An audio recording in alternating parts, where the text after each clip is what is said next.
I checked my gear one more time at the Maroon Bells trailhead, running through the mental checklist that had become routine after 2 summers of guiding. First aid kit, emergency radio, extra water, whistle, everything in its place. Behind me, 8 tourists gathered around the information board, their excited chatter mixing with the sound of car doors slamming as more visitors arrived. "So we can definitely get to the lake and back before lunch, right?" asked a woman in brand new hiking boots that probably cost more than I made in a week. "I have a spa appointment at 3. I forced a smile. "We'll have plenty of time, Mrs. Chen. The trail's about 4 miles round trip." Mickey Reese, the software developer I'd taken out twice before, was already pulling out his phone to take pictures of the parking lot. Everything was data to him. "Hannah, I was thinking, wouldn't it be more efficient if we split into smaller groups? Some people want to take photos, others just want to hike fast. We could cover more ground." "No." The word came out sharper than I intended. I softened my tone. "Sorry, but we stay together. That's rule number 1. Mickey's eyebrows shot up behind his glasses. "But what's the real reason behind—" "Buddy system is mandatory," I cut him off, shouldering my pack. "No exceptions." Across the parking lot, Grayson Powell was doing his own gear check with his team. He caught my eye and gave me that knowing look, the one that said he'd heard this speech 1,000 times too. His crew looked more relaxed, laughing at something he'd just said. Grayson had this way of making the rules sound like friendly suggestions instead of life or death requirements. It drove me nuts. "Everyone ready?" I called out, pulling my group's attention away from their phones and water bottles. "Remember, we stay together, we stay on the trail, and we don't go near the water alone. Those aren't suggestions." The hike started well enough. The morning air was crisp, and the aspen leaves were just beginning to turn yellow at the edges. My group found a comfortable pace, with Mickey predictably asking questions about everything from trail maintenance to wildlife patterns. I answered what I could while keeping my eyes on the path ahead, watching for anything out of place. That's when I saw them. Fresh scratches on a pine tree about 20 feet up the trail. Deep gouges in the bark that definitely weren't there yesterday when I'd done my route check. They looked almost like claw marks, but no bear I knew could reach that high. The scratches were too careful, too evenly spaced. I froze in place. "Everything okay?" Mickey appeared at my elbow, following my gaze to the tree. "What are you looking at?" "Just checking the trail conditions," I said, moving past the tree quickly. "Keep up with the group." But I couldn't stop thinking about it. In 2 years of guiding, I'd learned to spot things that were out of place. Changes in the landscape. Signs that something had come through. Ted had taught me that. Always watch for what's different, what's fresh, what breaks the usual pattern. Those scratches were definitely recent. We moved well up the trail, my group talking about their work and holiday plans while I watched the forest around us. Everything looked normal until we got to Cathedral Lake. The lake stretched out in front of us, perfectly still and reflecting the peaks that gave this place its name. My tourists immediately scattered to the shoreline, pulling out cameras and phones. I was about to remind them about staying together when I saw it. A backpack, sitting near the water's edge about 50 yards from where we'd stopped. It was still damp. I felt my stomach drop. There hadn't been any rain in 3 days. The morning dew had burned off hours ago, but that pack looked like someone had just pulled it out of the lake. "Mrs. Chen, could you keep everyone together for a few minutes?" I called out, trying to keep my voice casual. "I need to check something." I walked over to the abandoned pack, my boots crunching on the rocky shore. It was a blue and gray hiking backpack, expensive looking. The same brand that missing hiker from last month had been carrying when he disappeared. Same size, same color scheme. My hands were shaking as I pulled out my radio. "Ranger Hudson, this is Hannah Cortez. I'm at Cathedral Lake with a group, and I've found an abandoned backpack. Looks like it might be related to the missing person case from last month." The radio made a crackling sound. "Copy that, Hannah. Can you describe the pack?" I gave her the details while keeping an eye on my group. They were still taking photos, completely unaware of what I'd found. Mickey was crouched by the water's edge, probably checking the mineral content or something equally obsessive. "I'll head up there," Aubrey's voice came through the static. "Don't let anyone touch it, and keep your group away from that area." "Copy." I clipped the radio back to my belt and walked back to my tourists, my mind spinning. Someone else had gone missing. Someone else had left their pack behind. Someone else who'd probably broken one of Ted's rules and paid the price. "All right, everyone, let's move away from the shoreline," I announced. "We'll take our break up on that ridge instead." "But the lighting is perfect here," protested the spa appointment woman. "The lighting will be better from higher up," I lied smoothly. "Trust me." As I led my group away from the lake, I couldn't shake the feeling that we were being watched. The forest felt too quiet, too still. Even Mickey seemed to sense something, looking back over his shoulder as we climbed toward the ridge. I thought about Ted's rules. Stay together, stay on the trail, don't go near the water alone. Someone had broken at least one of those rules, and now their pack was sitting by Cathedral Lake, soaked with water that shouldn't exist. The mountains took another life. I kept my group moving down the trail, but my eyes stayed glued to Grayson's group above us until they vanished around a bend. Francisco Tucker, the same guy who'd been lost 2 weeks ago, wandering alone near Devil's Thumb without any gear. Now he was just another tourist in Grayson's group, that ridiculous Hawaiian shirt bright as a warning flag against the gray sky. "Hannah, what's that sound?" Mrs. Chen had stopped walking and was looking toward the tree line where that laughter had come from. It had died away now, but the memory of it still made my shoulders tense. "Probably just other hikers," I said, though we both knew that wasn't true. The sound had been too sharp, too gleeful, like someone finding something funny that shouldn't be funny at all. Mickey showed up next to me, pushing his glasses up his nose. "Actually, I don't think that was a human making that sound. The pitch was off and the way the sound carried." "Mickey," I cut him off harder than I meant to. "We need to keep moving." Behind us, Aubrey was photographing the backpack from different angles, her movements quick and professional. She'd pulled on latex gloves and was being careful not to disturb anything, but I could see the stress in her shoulders. This wasn't her first abandoned pack this season. The storm clouds were building fast now, the way they do in the mountains when you're not paying attention. What had been wisps of white an hour ago were now dark gray masses rolling over the peaks. I could smell rain coming. "Everyone, we're picking up the pace," I announced. "Weather's moving in." My group grumbled but followed along, their earlier excitement killed by the approaching storm and my obvious stress. Mrs. Chen kept looking back toward where we'd heard the laughter, and even Mickey had stopped asking questions, which was probably a first. We'd made it maybe another quarter mile when Grayson's voice carried down from above us. "Hannah, wait up!" I turned to see his group coming down fast, too fast for the terrain.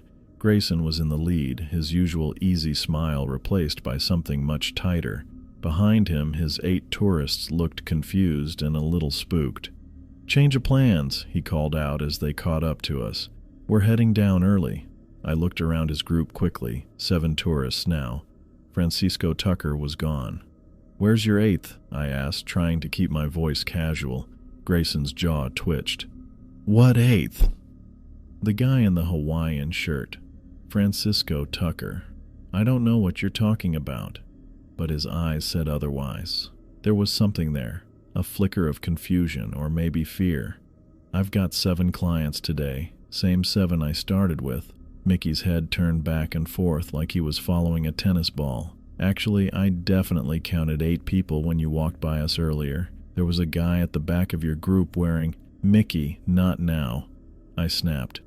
The first fat raindrops started hitting the trees around us, making that hollow sound that means you've got maybe 5 minutes before the real downpour starts.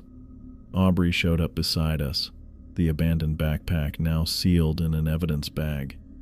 "We need to get everyone down," she said. "This storm's gonna be bad." As if to prove her point, thunder rolled across the valley, deep and threatening. My tourists moved closer together, their vacation adventure suddenly feeling less like fun. Combined groups, I decided. Grayson, you take point. I'll bring up the rear.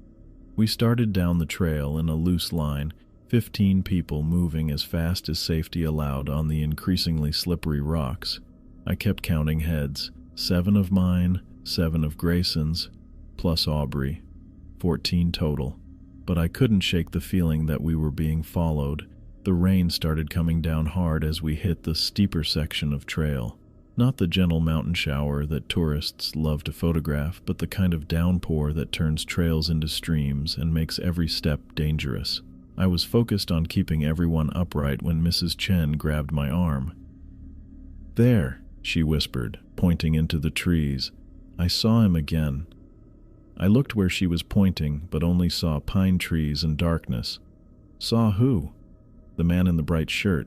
He was just standing there watching us. My blood went cold. I pulled out my radio, but the static was awful in the storm. "Aubrey," I called ahead. "We need to move faster." She looked back, saw something in my face, and nodded. "Everyone, we're going to pick up the pace. Watch your footing, but let's get down to the parking lot." The next 20 minutes were a blur of rain and careful steps, and me constantly checking the trees around us. Every shadow looked like it might be Francisco Tucker. Every sound could have been footsteps keeping up with our group.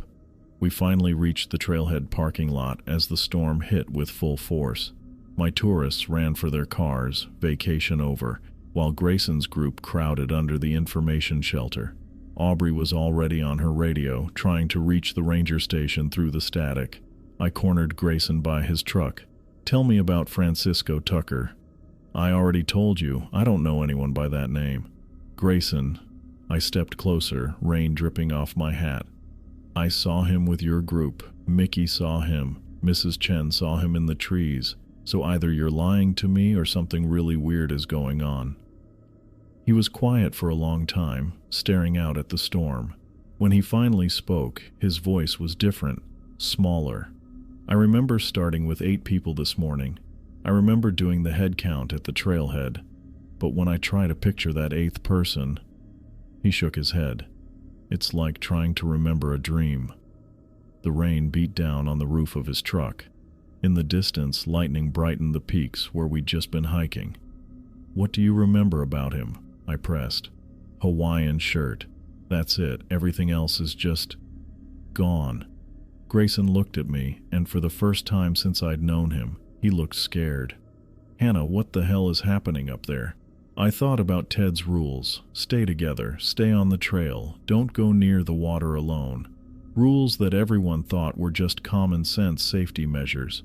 But what if they were something else? What if they were protection against something that shouldn't exist? "I don't know," I said, "but I think we need to talk to Ted." I stared at the computer screen in the guide station, my wet hair still dripping from the storm. The fluorescent lights buzzed overhead while Grayson pulled up his booking system, his fingers dancing across the keyboard like he'd done this 1,000 times before. "See? Francisco Tucker booked online this morning at 6:30 a.m. He turned the laptop toward me, pointing at the screen. "Paid in full, emergency contact listed, the whole thing." I leaned closer, checking the reservation details. Something felt off about it, but I couldn't figure out what. 6:30 this morning? That's strange. People don't usually book same day for Maroon Bells. We're packed solid through October. Maybe he got lucky with a cancellation. Grayson shrugged, but I caught the slight tension in his voice. "Happens sometimes." "Grayson, I need to tell you something." I pulled out a chair and sat down across from him. "I've seen Francisco before. 2 weeks ago, up near Devil's Thumb. He was alone, no gear, claiming he was lost." "So, lots of people get turned around up there. He wasn't lost." The words came out harder than I intended. He knew exactly where he was, and when I offered to help him get back to the trailhead, he just walked away, into the forest, like he belonged there. Grayson was quiet for a moment, staring at his laptop screen. "Hannah, you're starting to sound a little paranoid." "Am I?" I pulled out my phone and scrolled to the files Aubrey had shared with all the guides last month. "Look at these missing persons reports. 3 different hikers, all disappeared in the last 6 months. I showed him the photos. David Chen went missing in June near Crater Lake. Last seen talking to a man in a bright shirt. Maria Santos disappeared in July on the 4-Pass Loop. Witnesses said she was hiking with someone who didn't match her registered group. And James Morrison, the guy whose pack we found today, his girlfriend said he mentioned meeting a friendly local who offered to show him some off-trail spots." Grayson's face had gone pale. "That doesn't mean—" Our radios came to life, cutting him off. Aubrey's voice came through the static, tense and professional. "All guides, this is Ranger Hudson. I need Hannah and Grayson to respond if you're available." I grabbed my radio. "This is Hannah. Grayson's here too. What's going on? I've been examining the backpack you found today. There's something you need to know about. Can you meet me at the ranger station?" "We're at the guide station now. What did you find?" A pause. "There's a journal in the pack. The handwriting doesn't match our missing hiker's writing samples from his registration forms. And the entries, they're not what you'd expect from someone lost in the wilderness." My stomach dropped. "What kind of entries?" "Detailed observations about guide routes, schedules, which trails are most popular on which days. The person who wrote this was studying your patterns, all of your patterns." Grayson and I locked eyes. He wasn't dismissing my worries anymore.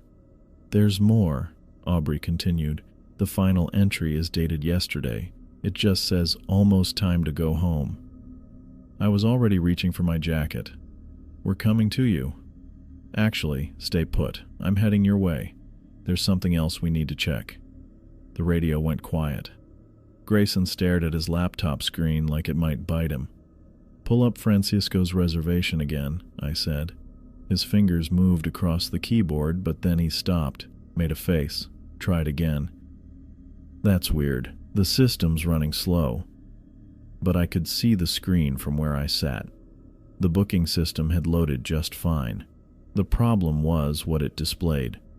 "Grayson, just give me a second. The search function is being glitchy." "Grayson, look at the screen." He looked. His face went white.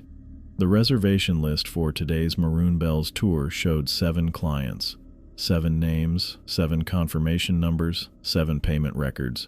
Francisco Tucker wasn't there. Not in today's bookings, not in the cancellation log, not anywhere in the system. "But I just showed you." He clicked frantically through different screens. "It was right here. I saw it. You saw it. I had seen it. 5 minutes ago, Francisco Tucker's reservation had been right there on the screen, complete with booking time and payment confirmation. Now it was gone like it had never been there in the first place." "Check your email confirmations," I said, though I already knew what we'd find. Grayson opened his email. The automatic confirmations for today's tour showed 7 clients, the same 7 names currently in the system. No Francisco Tucker. "This doesn't make sense." His voice was barely a whisper. "I remember taking his money this morning. I remember checking him in. I thought about Mrs. Chen spotting Francisco in the trees during the storm, about how confused Grayson got when I asked him about his 8th client, about the way Francisco stared at me near Devil's Thumb, like he was keeping some kind of secret. We need to find him," I said, standing up. "Right now." "Find who? According to this, he was never here." "That's exactly why we need to find him." I grabbed my headlamp and emergency pack while Grayson tossed his gear into his truck. The parking lot at the guide station felt different at night, too quiet, with dark patches that seemed to shift when I wasn't watching them directly. "You sure about this?" Grayson asked as we climbed into his truck. "Claire's probably fine. Maybe her radio died. Her last check-in was at 6. It's almost midnight." I buckled my seatbelt and tried to ignore how my hands were shaking. "And after everything that happened today with Francisco," Grayson started the engine. Right, the guy who apparently never existed. The drive to Crater Lake took 40 minutes on winding mountain roads. Grayson's headlights cut through the darkness, showing pine trees that crowded close to the asphalt. Neither of us talked much. I kept thinking about Francisco's reservation vanishing from the computer, about those journal entries in that backpack, about the way he'd stared at me near Devil's Thumb like he was expecting something. The full moon hung overhead, bright enough to send light streaming through the truck windows. When we finally reached the Crater Lake trailhead, Grayson's truck was the only vehicle in the small dirt parking area. "That's weird," I said, checking my watch. "Claire's group was supposed to camp here tonight. Where are their cars?" Grayson pulled out his phone and tried calling Claire again. Straight to voicemail, same as the last 5 times. We grabbed our packs and started up the emergency access trail, a narrow path that maintenance crews used to reach the backcountry campsites. Our headlamps made dancing circles of light on the rocky ground ahead. The forest felt way too quiet. No owl calls, no rustling in the brush, just our footsteps and breathing. "There," Grayson said after about 20 minutes of hiking. "I see light." Through the trees ahead, a faint glow flashed near the river. We picked up our pace, branches catching at our jackets as we pushed through the bushes. We found Claire sitting on a fallen log about 10 feet from the water's edge. She had a small flashlight in her lap, but she wasn't using it, just staring at the rushing stream like she was watching something we couldn't see. "Claire!" I called out. She turned toward us slowly, blinking like she was coming out of a deep sleep. "Hannah? What are you doing here?" "Looking for you." I knelt down beside her, studying her face in the beam of my headlamp. Her pupils looked normal, no signs of head injury, but something was off about her expression. "Your group was supposed to check in hours ago." "My group?" Claire looked confused. We were setting up camp. The tourists wanted to see the stars, so we stayed up late. And then..." She trailed off, pressing her fingers to her temples. "I can't remember how I got down here." Grayson swept his flashlight across the clearing. "Where is everyone else? Where are the tents?" "Up at the designated camping area, I think. Maybe a quarter mile that way." Claire pointed vaguely upstream. "I must have wandered off. That's not like me." I looked down at her boots. They were completely dry, even though she was sitting right next to a stream that had been running high all week from recent snowmelt. If she'd hiked down here from the camping area, she would have had to cross the water at least twice. "Claire, how did you get to this side of the river?" She stared at her boots like she was seeing them for the first time. I crossed it, didn't I? There's a log bridge upstream." But I knew this area well. There was no log bridge. The only way across was through the water, and it was running too fast and deep to cross without getting completely soaked. "We need to move away from the water," I said, remembering Ted's 3rd rule. "Right now." "Why?" Claire asked, but she let me help her stand. "Just trust me."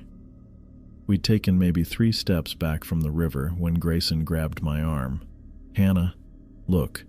I followed where he was staring to the middle of the stream, where a large boulder stuck up from the rushing water. A figure stood on top of it, perfectly balanced even though the rock's surface was wet. Francisco Tucker, still wearing that ridiculous Hawaiian shirt, watched us with an expression I couldn't figure out. Sad, maybe, or tired. "You follow the old man's rules so well, Hannah," he said, his voice carrying crystal clear over the sound of rushing water. "But you never asked why he knows them." My throat felt dry. "What do you want?" Francisco tilted his head slightly like he was thinking about the question. "Want is a human concept. I do what needs to be done." "The missing hikers," I said. "You took them. They chose to leave the paths they were meant to follow." His voice held no anger, just a kind of ancient patience. "Every choice has consequences." Claire made a small sound beside me, like she was remembering something. Her fingers tightened around my arm. "Where are they now?" Grayson demanded. "What did you do with them?" Francisco stared at him for a long moment. They serve the mountain now, as they should have from the beginning, as all humans should, if they wish to walk here. Before any of us could react, Francisco stepped backward off the rock. I expected to hear a splash, see him come up downstream, something. Instead, he just disappeared into the dark water without disturbing it at all. No ripples, no sound, like he'd never been there. Claire let out a sharp breath, her whole body jerking like she'd been shocked. Oh God, I remember now. Remember what? I asked. The group is fine, they're asleep in their tents up at camp. But Francisco... She looked toward the water where he'd disappeared. He was with us earlier, not part of the group, just there, like he belonged, and when it got dark, he walked into the forest. And you followed him, I said. Claire nodded, tears starting to form in her eyes. I don't know why, I just felt like I had to. He took me down here to the river, and then he said... She paused, trying to remember. He said I wasn't ready yet, that I still had choices to make. The three of us stood there in the moonlight, looking at the water where Francisco had been. The river rushed past like nothing had happened, but I could feel something watching us from the darkness beyond our flashlights. We need to get back to Claire's group, I said finally. Make sure everyone's accounted for.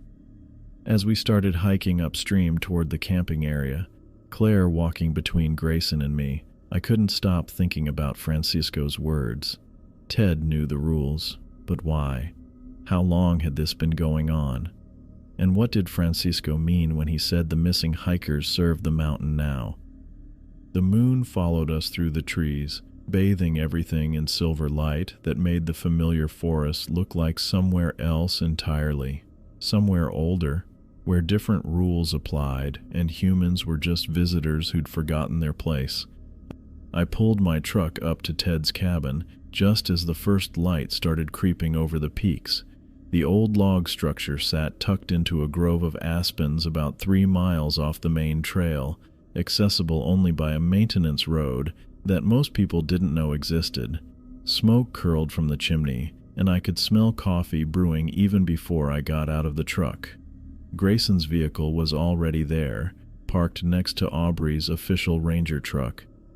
Through the cabin's single window, I could see them sitting around Ted's kitchen table, their faces serious in the lamplight. Ted opened the door before I could knock. Figured you'd be along soon enough, he said, stepping aside to let me in. Coffee's fresh. The cabin's interior was exactly what you'd expect from someone who'd lived alone in the mountains for 40 years. A few pieces of furniture, everything built for use rather than looks. Walls covered with topographic maps marked in red ink. A wood stove provided the only heat, and the smell of pine smoke mixed with coffee created something that should have been comforting, but just made me more on edge. "Hannah," Aubrey said, looking up from her mug. "Ted's been telling us some interesting things." I poured myself coffee from the pot on the stove and sat down in the remaining chair. "About Francisco?" Ted nodded slowly. "About a lot more than Francisco."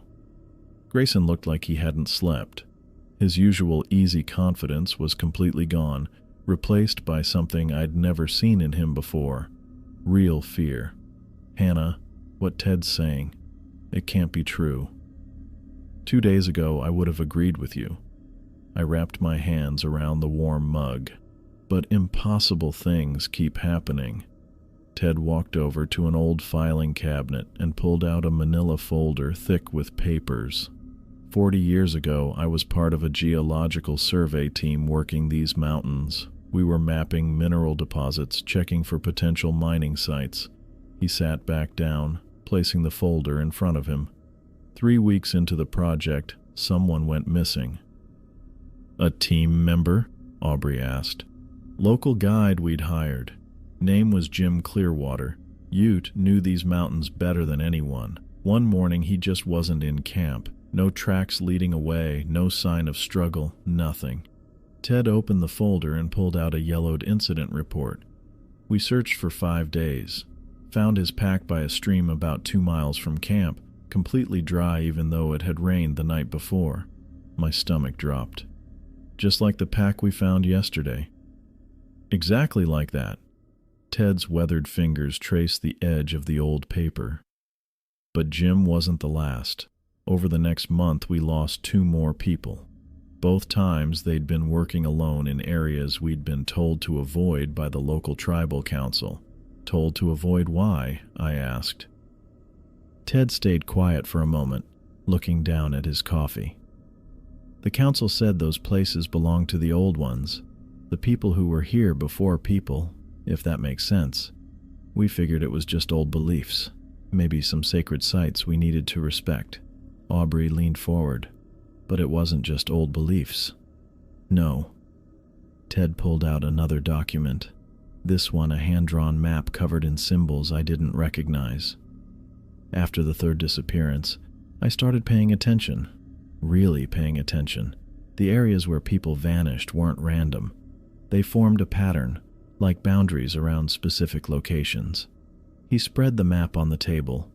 Red X marks dotted the paper, connected by lines that formed rough circles around certain peaks and valleys. I started noticing other things too. Sounds in the forest that didn't match any animal I knew. Tracks that appeared overnight and disappeared by morning. Trees marked in ways that looked deliberate but didn't match any human trail-blazing system. Grayson shook his head. You're talking about something that doesn't exist, am I? Ted reached into the folder again and pulled out a photograph. Black and white, clearly old, showing a group of men in work clothes standing near what I recognized as Maroon Lake. This was taken in 1915, railroad survey crew. I looked at the photo. 12 men stood for the camera, some gripping surveying equipment, others just waiting with their hands tucked in their pockets. Behind them, the well-known peaks of the Maroon Bells stretched into a clear sky. Look at the background, Ted said quietly. Left side, near the tree line. I squinted at the photo. There, barely visible among the aspens, stood a figure that hadn't posed with the group. A man in what looked like a light-colored shirt with a pattern I couldn't quite make out. That's not possible, I whispered. The shirt pattern's different, but the cut's the same. Same height, same build. Ted tapped the photo with his finger. I've got 3 more pictures from different decades. 1923, 1941, 1967. Same figure, always in the background, always watching. Aubrey grabbed the photo and brought it up to the lamp. This could be anyone. The picture's too blurry to see any details. Could be, Ted agreed. But I know what I've seen up there. And after 40 years of following the rules, I know why they work. What rules? I asked, though I already knew. Stay together. Stay on the trail. Don't go near water alone. Ted's voice carried the weight of decades. They're not safety guidelines, Hannah. They're terms of an agreement. The cabin fell quiet except for the crackling of the wood stove. Outside, I could hear wind moving through the aspens, but it sounded different now. Less like weather and more like whispers. An agreement with what? Grayson asked. Ted stood up and walked to the window, looking out at the mountains that were just becoming visible in the dawn light. With the people who were here first, the ones who never left, just stepped sideways from where we could usually see them. You're talking about Francisco, I said. Francisco's one of them. Maybe their spokesperson, maybe just the one assigned to deal with us. I don't know their hierarchy. Ted turned back to face us. What I know is that 40 years ago, after my survey team lost 3 people, I was approached. By Francisco? By someone like him. Different face, same presence, same way of appearing and disappearing that shouldn't be possible. Ted sat back down, suddenly looking every one of his 67 years.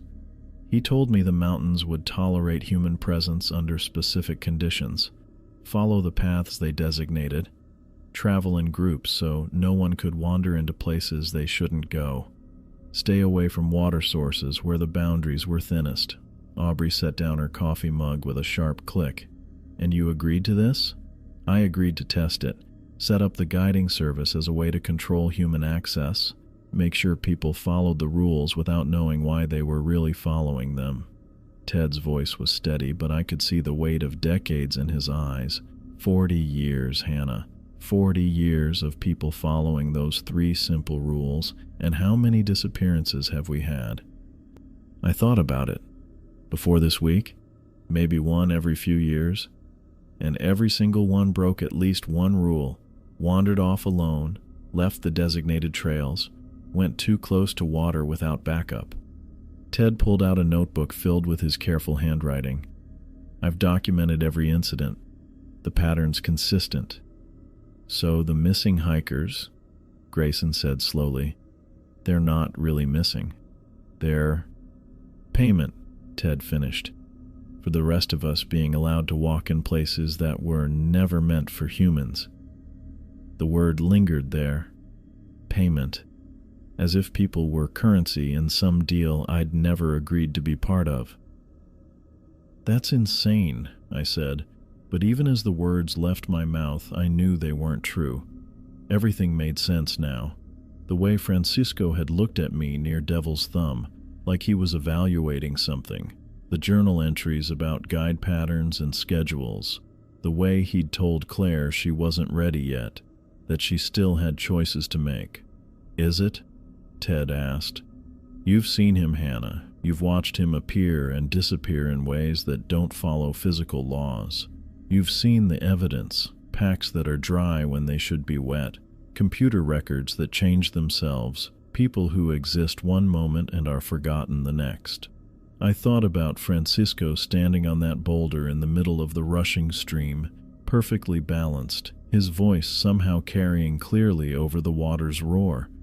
What did he mean when he said the missing people serve the mountain now? I asked. Ted stayed quiet for a long moment. I don't know. I've never asked for details about what happens to them. Some questions are better left unasked. But they're not dead, Aubrey said. It wasn't really a question. I don't think so. Death is different. This is something else. A change of allegiance, maybe. Or purpose. Ted closed his notebook. What I know is that the arrangement has kept these mountains relatively safe for 4 decades. People can visit, experience the wilderness, go home with their memories and photos, as long as they follow the rules. And if they don't follow the rules, Grayson said, Francisco collects them. Francisco or others like him. I've seen at least 3 different ones over the years, though he's the most active. I stood up and walked to the window, looking out at the peaks now bathed in morning sunlight. The mountains appeared the same as they always had, beautiful, imposing, eternal. But now I knew they were watching back. Why are you telling us this? I asked, without turning around. Because things are changing, Ted said. More people every year, more pressure to open new trails, expand access.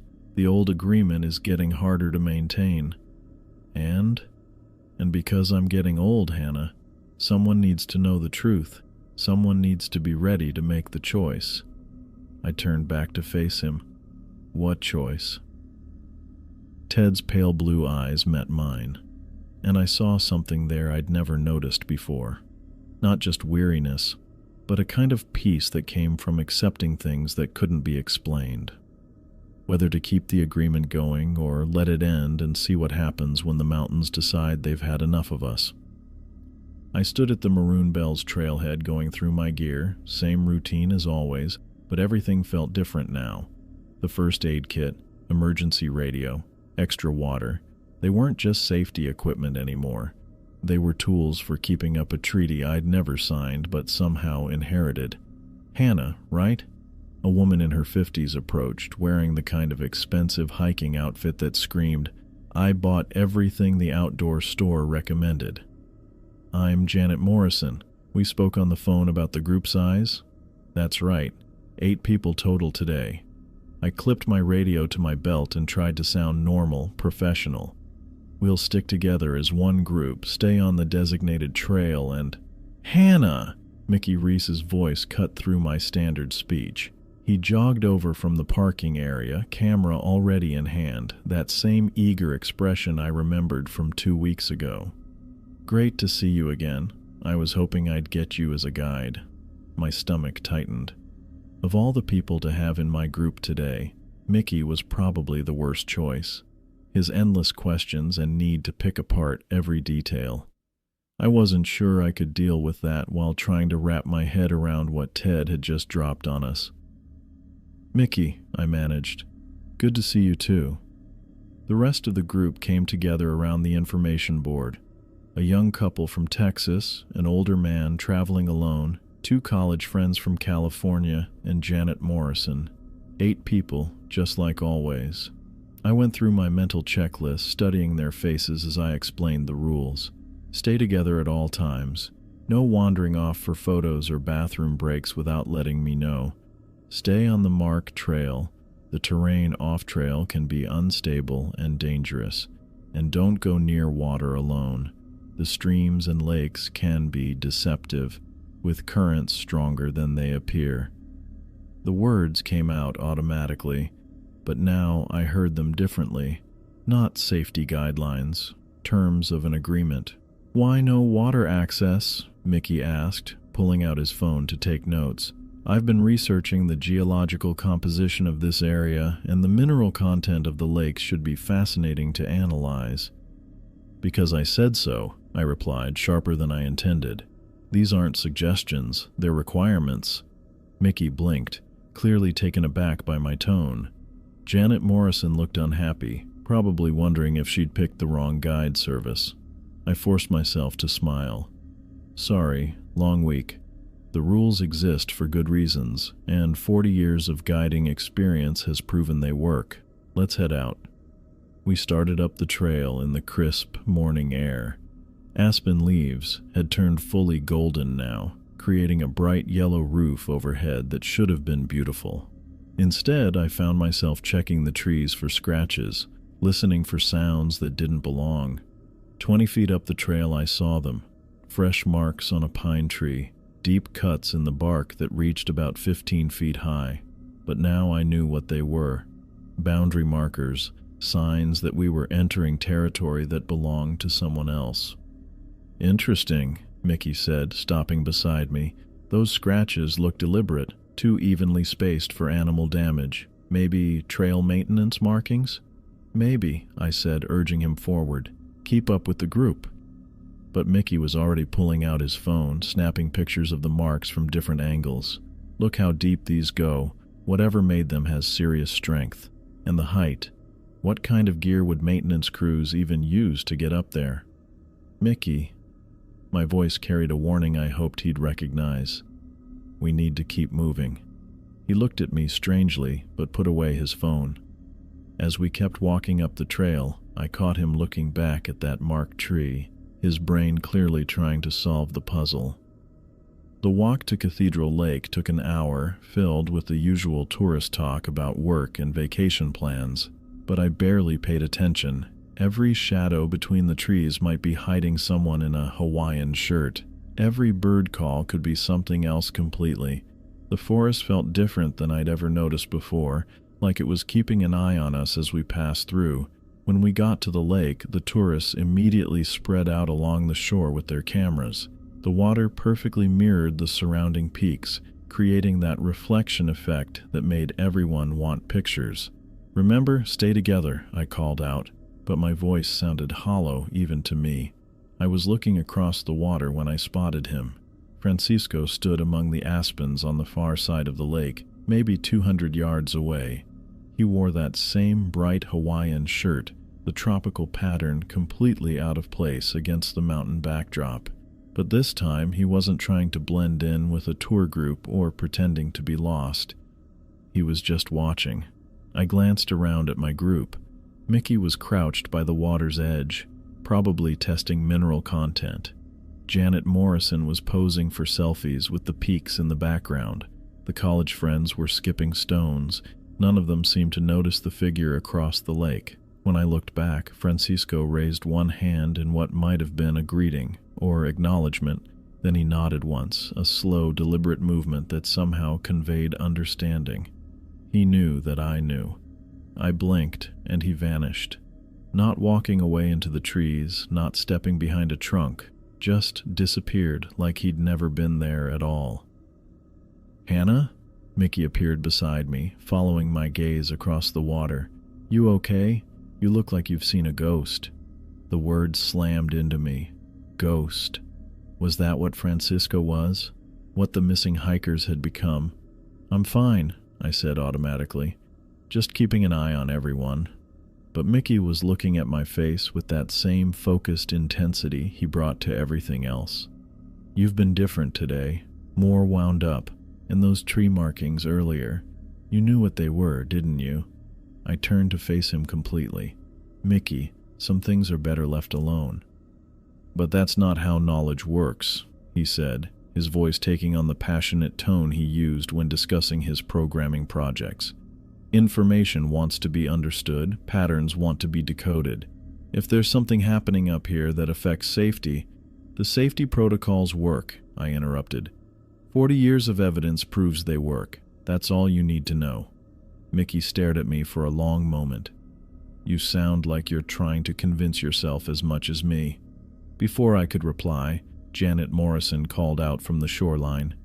"Hannah, how much longer at the lake? I want to make sure we have time for photos at the other spots." 10 more minutes, I called back, grateful for the interruption. As the group took their final photos and started packing up their gear, I found myself staring across the lake one more time. The aspens moved in a breeze I couldn't feel, their golden leaves bright in the afternoon sun. Pretty and calm, like a postcard of Colorado wilderness, but now I knew something was watching from those trees, something that had been here long before the first human ever walked into this valley, something that put up with our visits as long as we stuck to the rules. The hike back to the trailhead went smoothly.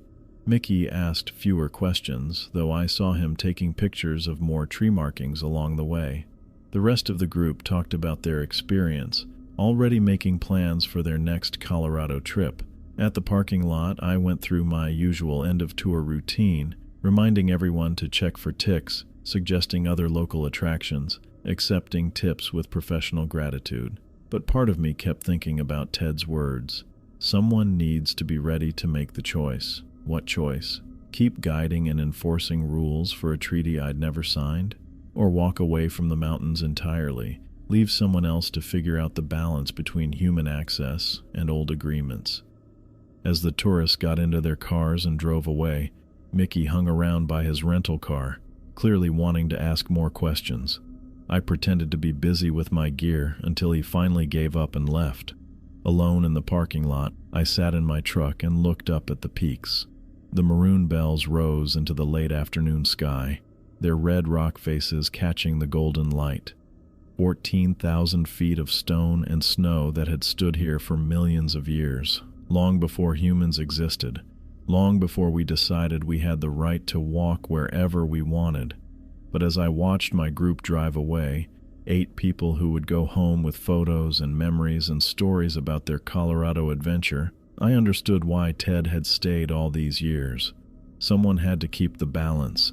Someone had to make sure the rules were followed, even if the people following them never understood why. My phone buzzed with a text from Aubrey. "Call me when you get a chance.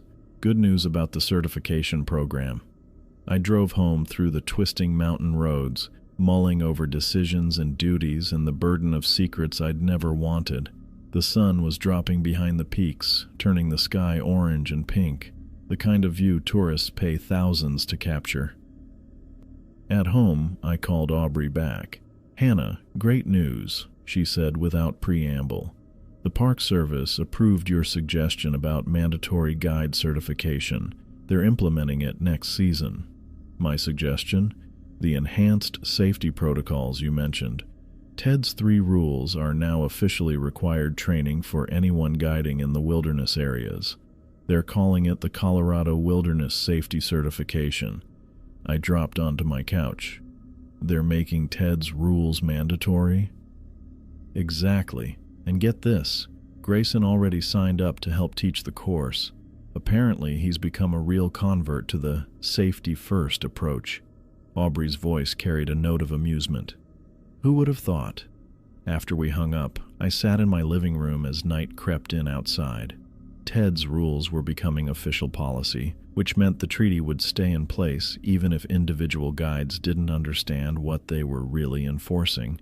Grayson was helping to train them, which meant he'd accepted the reality of what we were actually doing up there. Around 9 o'clock, I decided to drive up to the scenic overlook above town. I needed space to think, and looking out over the valley always helped me sort through things. But when I pulled into the small parking area, I found I wasn't alone. Ted's truck sat at the far end, and I could see 2 figures standing at the stone barrier that marked the edge of the overlook. Ted's familiar outline was easy to spot, but the second figure made my breath catch. Francisco stood beside him, both of them looking out over the valley as the final light disappeared from the western sky. They weren't talking, just standing together like old friends keeping a quiet watch. I stayed in my truck, watching them watch the mountains. After a few minutes, Francisco turned slightly and looked directly at my vehicle. Even from 50 yards away, I could feel his stare. He raised one hand in that same greeting I'd seen at the lake, then stepped back from the barrier. By the time I blinked, he was gone. Ted stayed at the overlook for another few minutes, then walked slowly back to his truck. As he drove past me, he raised his hand in a brief wave but didn't stop. I sat there alone, looking out over the valley where lights were starting to sparkle in the darkness below.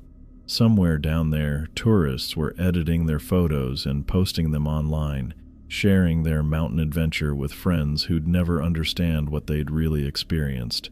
And somewhere up in those dark peaks, old agreements were being honored by people who'd learned to accept that some truths were bigger than human understanding. I started my truck and drove home, already planning tomorrow's route and thinking about the rules I'd teach my next group. Stay together. Stay on the trail. Don't go near water alone. Simple words that kept the balance between 2 worlds, kept safe by guides who'd learned that some responsibilities choose you rather than the other way around.